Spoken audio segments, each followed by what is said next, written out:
today's speaker, Reverend Dr. Nicole Charles, who currently serves as the Chief Executive Officer at the Edgar Cayce ARE. She is the first of many within the 92-year-old legacy organization. She holds a doctorate of ministry from Union Theological New Seminary of Interfaith Studies and upholds and honors all traditions that support the spiritual health and well-being of those who are on their way a path of self-development. Her journey into faith practice studies innocently began at 13 years of age with J.K. Krishnamurti's work. She stumbled into a friend's meeting house and realized the power of silence. She walked into a temple and began an in-depth dive through Buddhism. Al-Islam allowed her the honor of experiencing the Hajj. She learned new thought by teachers Butterworth, Beckwith, Van Zandt, Eddy, Kramer, Fillmores, and Ernest Holmes. She has had the opportunity of growing up through a foster family with conservative Jewish community and was bat mitzvahed. And she can still make an incredible matzah brie and challah bread. She began to learn how to love others through Baha'i teachings. She has come to the realization that each faith, each tradition, holds its own truth. She embraces and honors each person's journey, yet tightly embraces freedom in order to see the divine through another's lens. Please join me in giving a warm fellowship welcome to Reverend Dr. Nicole Charles.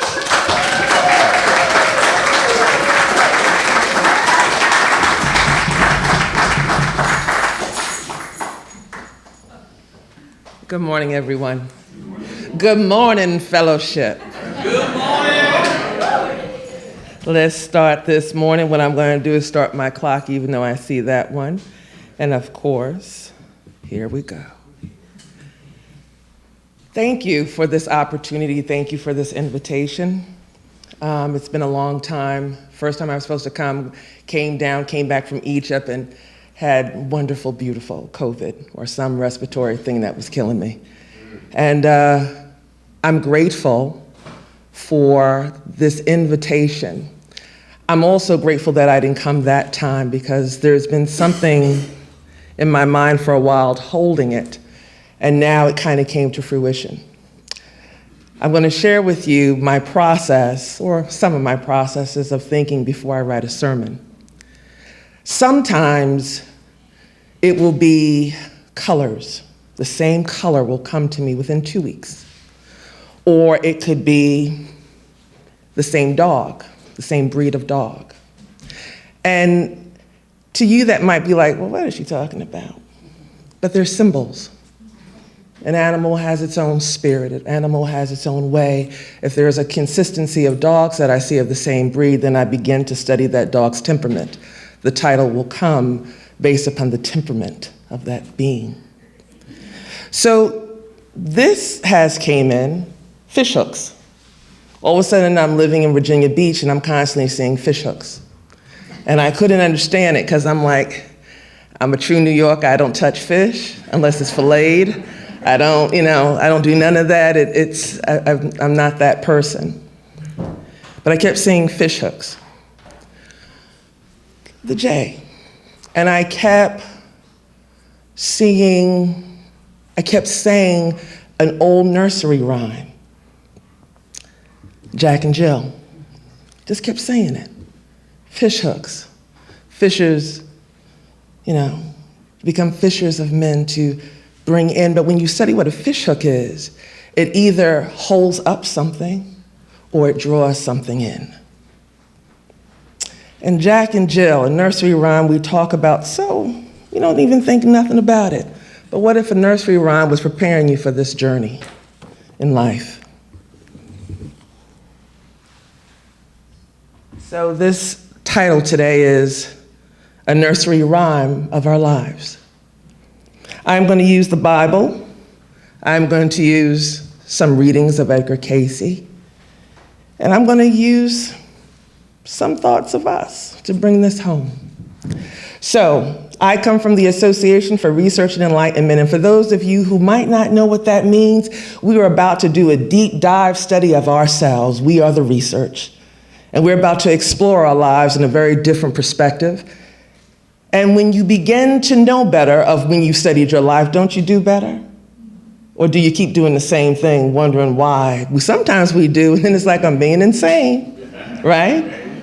So we go through this research. If we really pay, I learned that, been there, done that, ain't doing it again, and we stop. And that is our enlightenment of our growth, because that is what it's all about, learning from our stories that we write.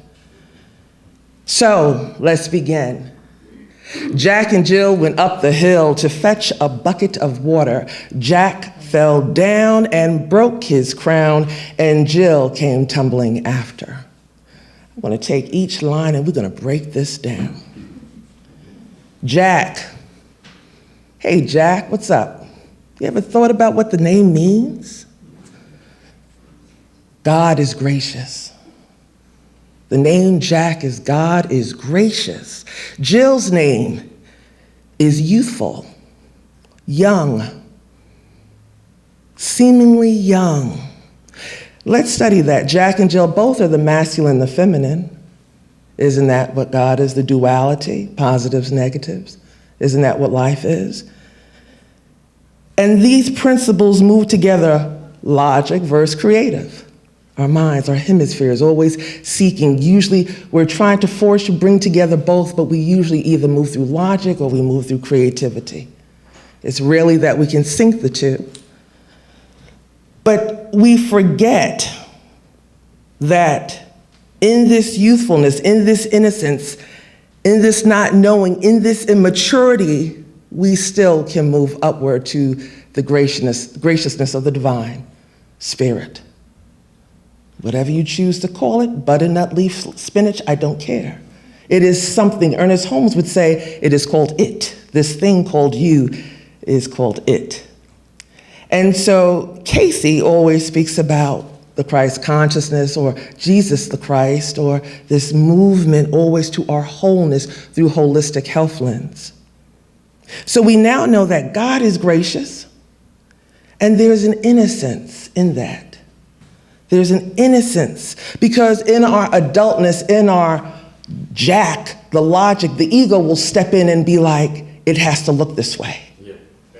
But Jill reminds us, have a youthfulness so that you can learn, so that you can embrace a different way of moving upward. Because it was Jack who led. Our ego always leads us, doesn't it? It always takes us up. It never ever kind of lets us make room to listen to another. It's rare. So Jack and Jill, they're going up a hill, not a mountain, a hill. It still might take effort to move up it, but it's just a little hill. It's just a little step upward. It takes a little bit of effort to go up a hill,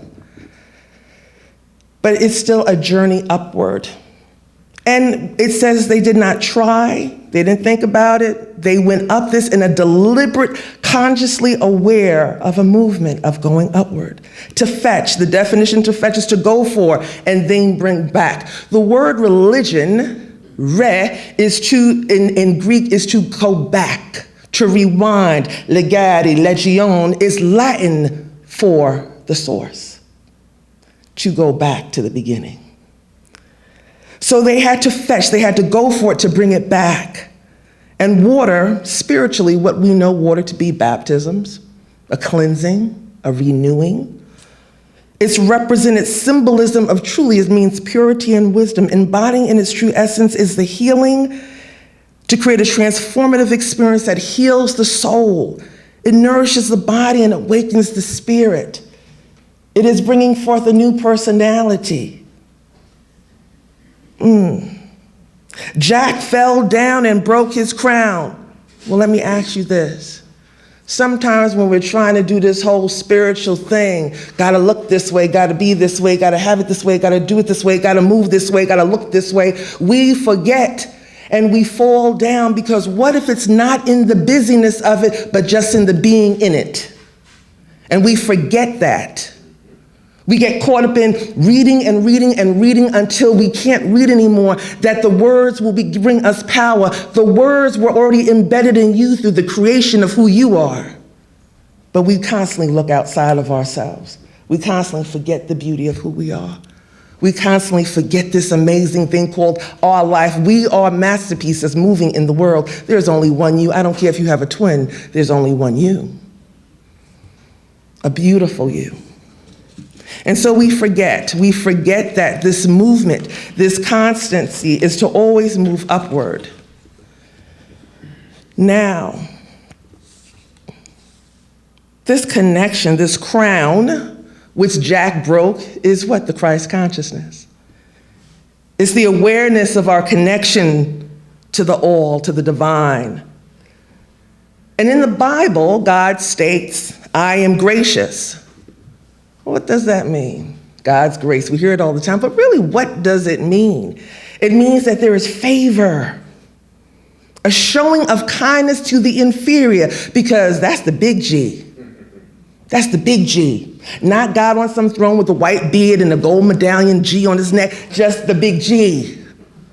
Imagine we were at the beach. You ever looked out to the water on the beach and you saw the wave come in and hit your feet? That's your awareness, your consciousness. You could see it. But put your head up and you will see this massiveness. And you don't see an end, and you wonder, when does it stop? I can't see anymore, but it goes on, and that is the divine. That is such an expansiveness, there is no end. It is only your awareness of it as it comes to you. And it goes out, and it comes back in, and it goes back and forth. Exodus 33:18 says, I will be gracious to whom I will be gracious. When we disconnect from this thing, this life, this spirit, this divineness, we fall and break that tie with what is sustaining us. Jack was just so busy going up the hill, he didn't realize, take your time. You'll get there, but you rushing, that's when we trip up. We're always rushing to the end, to the destination. If I read so many books, I'm going to get my place of nirvana. I'm going to find my bliss. I'm going to be, oh. It doesn't happen that way.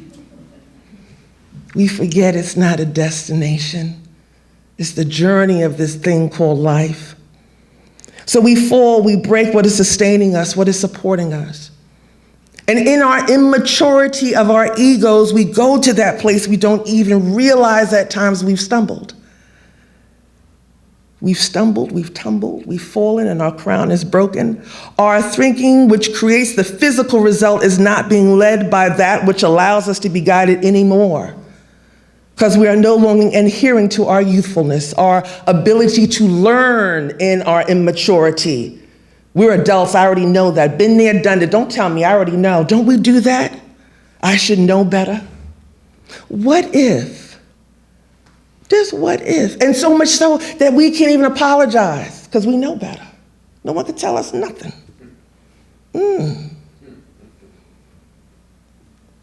If you can't say sorry in the wrong, why then should I forgive you in your wrong to me? We must be able to forgive ourselves in our youthful folly. That's all it is. It's just youthful folly. It's nothing else. But we always feel we got to get it right, be perfect, do this, do that. The only thing that is perfect is the sun that shines every day, the blade of grass that grows through the cracks. And if we pay attention to nature, we will pay attention to our lives. And we will see that it's always sustaining of itself if we leave it alone. Right? Are y'all with me? Yes. You sure? Yeah. Okay, because y'all just, I feel the eyes. So, Jill is the representation of the feminine. It is in our actions, it is in our learning, it is in our seeking to grow, to know. Jill is intuition. What are you acting like you don't know, but you know? It's heart-centered work. I'm so in tune with this thing called the divine. It rests in me. I know it when I see it. My ego bows to it. Compassion. wisdom, not believing, but knowing. There's a big difference. We forget there's a difference. Yeah, I think so. I believe so. That's not knowing. And to know is to know because there is no emotional response under it. How do you do that? How do you not have an emotional response? Because it neither gives you justification and it neither gives you justification to hurt another. Collaborative. And sometimes we love to use that word, collaborative, collaboration. And sometimes it's a way just to kind of control. I want to work with you. I want to control you. You might not say that, but no, I got you. I'm going to work with you. And then you take the whole caboodle and you want to direct it like it's a Hollywood set. Yeah. Come on. We look at young people, they're too contained, they're all over the place. We forgot what freedom looks like. We forgot it. We forgot we used to be that. We forgot we used to have such dreams you couldn't contain it. We forgot that we are tomorrow. We are the prayer of tomorrow. We forgot because been there, done that, I'm too old to care. No, you are never. Where you are is still this living entity. You are the experience that God needs to experience the experience through you. It doesn't dim down, it just changes its shape. Like I used to be skinny. I really was. Thank you for letting me know I'm not alone. So, it's this bringing together the two to move upward. Yes, we have the logic side. I got to get there. But don't forget to understand the journey. Take your time, walk a little bit more, because we souls are always seeking something more, always climbing upward, always reaching for something. That's inherent. We are not supposed to be stagnant. We are not supposed to be just pieces of a moment. We are the moment in action. We're always seeking to get to this destination, and we believe if we keep climbing, if we keep reaching for it, we will get to the top, to the promised land, to this place where we're really seeking peace. But we sit there and we think that if I keep doing it this way, I'll get to the nirvana and I've reached my promised land. But we consume so much seeking to reach that peak, that place, that promised land, that knowing that you believe you've arrived, but you're really just kind of filling up space. For us spiritual seekers, many of us read this and read that, like I said.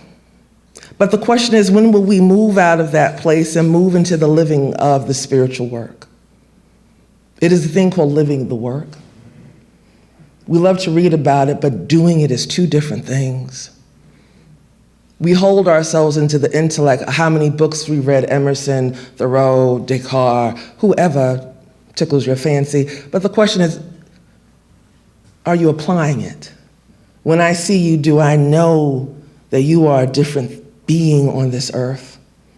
Do I feel God when I meet you? Do I ask the question, what is it about you that makes me need you to be in your presence? Do we have that? And if we don't have that, then maybe it's just time. Maybe it's just time we get to that bucket a little bit quicker to drink life's water, because it is free. It is nourishing to the soul. Casey has readings, and so I want to read one of his readings. Reading 262-43, for his promises are sure. I will not leave thee comfortless, but will come to you. I will not leave, not that I won't try to leave you. I will not. And we keep forgetting, so we keep getting the Amazon packages daily. I've done it. Thinking it's a gift, though I bought it. Right? We keep doing things, keep reaching for things, keep purchasing things, keep doing things, trying to fill something which is called comfort of our hearts. And we can't, because we keep looking outside of ourselves to get it filled. It will never fill. It can't fill. It will not be allowed to be filled, because that thing which you think it is first a connection with the I am. Now I want you all to say, I am. I am. No, it's not, no. I am. It's a conviction, it's a knowing. The difference, and then say, me. You see how that difference is? Small me. I am. Which do you stand in? I am. The I am. I am a part of the I am. I am that thing that is all knowing, all loving, all giving, everything. It is the part of the I am. And the promises are sure. I will not leave thee comfortless. We are always seeking to feel good, to be seen good, to be felt, to feel good. We are seeking always outside of ourselves to close this door. And until we realize that we are not alone, and this is just a temporary journey, as we all know, we'll keep trying to get more things in it. Some, in Philippians 4:6, the New Interlinear Version, we get the first thing. Don't be anxious about anything, but in everything by prayer and petition with thanksgiving, present your requests to God, and the peace of God, which transcends all understanding, will guard your hearts and your minds. How many of us are anxious today? How many times we think it's not going to happen, it won't happen, what's going on, can't pay this, can pay this, don't want to pay this, work is killing you, your relationship is, you're lonely. It didn't say, try not to be. It didn't say, let it go. It said, do not. That's a command. Don't be anxious. You're going to be all right. Think about it. How old are you? How many years have you done this journey? How many years have you crossed that finish line? How many years have you won the race? How many? Each time, I can't handle this life. You are sometimes the main actor in this soap opera. And you sometimes forget that series is going to end and there'll be another one. But we forget it when we're in it. I don't know what's wrong with her. Maybe if you just mind your business and leave them alone, let them figure it out. It's real. Keep it real. You know, spirituality, we want to get into, I get it. Meditation is big. That's the listening to God, in my opinion. Prayer is big. That's me asking God. But in the end, how many times have you asked God but don't listen? Right? But yet you expect other people to listen to you. Not going to happen. Can't happen. We have to let people climb their mountain. And they have to find what will settle their soul. Because what is my medicine might be your poison. Not everyone could take penicillin. Some are allergic. It works for you, don't mean it gotta work for me. I can't do latex. The doctor, I'm like, first thing, which one is that? Don't touch me. Feels like razors cutting my skin. Let's stop seeking things, reaching for things, trying to always obtain this or that. Because the shine will always wear. If we did this with kids, I mean, you bought the toy, I really want this toy, you got the toy, and you played with it for 4 days and you let it go. If you did that as a kid who didn't have any bills, who didn't have any responsibility, you're gonna do it as an adult too. It's just we're always seeking, always climbing. A lot of times, remember when you're climbing up that mountain, you're gonna get thirsty, or not the mountain, the hill, you're gonna get thirsty. We climb forgetting to stop and take sips that will sustain this journey. Each time, the good and the bad. Thank you, God, for helping me reach. Thank you, divine. Thank you. Thank you, this thing. Thank you, Mother, Father, God, whatever. Do you thank the journey just for allowing you to be here? Did we forget? It's a journey. But we always remember when we are in strife and we're in struggle, the first thing, even some atheists will say, God help me. Right? We only come when it's upset. Are you in gratitude? Not a journal, in gratitude. Every day of your life, you got up, thank you. Because that's a resurrection. That is reincarnation. You died to yesterday's nonsense, and you have an opportunity to be born again and to do it a different way today. We're always looking, and I know Casey's about reincarnation. We have conferences on it. But I want to try to bring it to a very practical approach. I deal with a lot of younger people. I need a practical approach. Die to your nonsense. Let it go. You can always do it right again, and you don't have to apologize to anyone for it. Just move forward. Reading 538-30 says, have balance that is obtained by making personal application, doing that even though it hurts, it will aid another. Not that self is to be crucified so that another may have ease in the material sense, but what another may have understanding. Now, what does that mean? Stop crucifying yourself. But in your journey of healing, you will heal someone else. Don't make it have to look shiny. Let people see it's a little funky, a little stink, a little crusty. Because we all are mirrors of each other. Those, I don't hang out. I'm kind of bougie, meaning I like finer things. I like my jazz fest. I like things kind of pretty. I've noticed that birds of a feather flock together. Who I am will reflect, they will come my way. So who's coming your way? What's reflecting in this life of yours? Who are the people? Who are not the people? We gotta look at that. It's not in the words of the book, it's in your life. Put the mirror up, you will see you, and it will shine. And if it's a little dim, just remember, just clean it off. Remember to have some balance. When you're climbing the mountain, that's why Jack fell, he didn't have balance. Just kept moving up the hill, fall. Because the journey of spirituality will not be so hard that it hurts to climb it. It's not in rigidity. It's not in inflexibility. It's not in this way. It's not in a doctrine. Casey talks about it. This is not a doctrine. This is not a cult. Spirituality is freedom. And we forget it's freedom. We are not bound to the rules of dogma that contains us because how? Because the source, the divine, is so expansive in itself. It can only be that with which it is.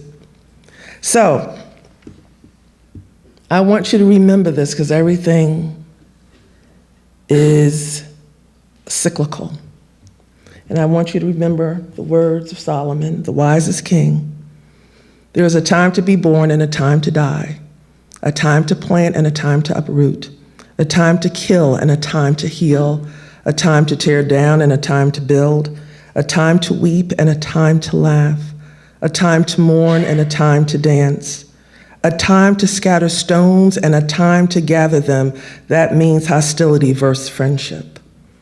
A time to embrace and a time to refrain from embracing, a time to search and a time to give up, a time to keep and a time to throw away, a time to tear and a time to mend, a time to be silent and a time to speak, a time to love and a time to hate, and a time of war and a time for peace. But I want you to never forget, there is always a time for the divine in your life. Let's remember it, let's walk with it, let's know it, let's never forget it, because we are that which we are from. Take care.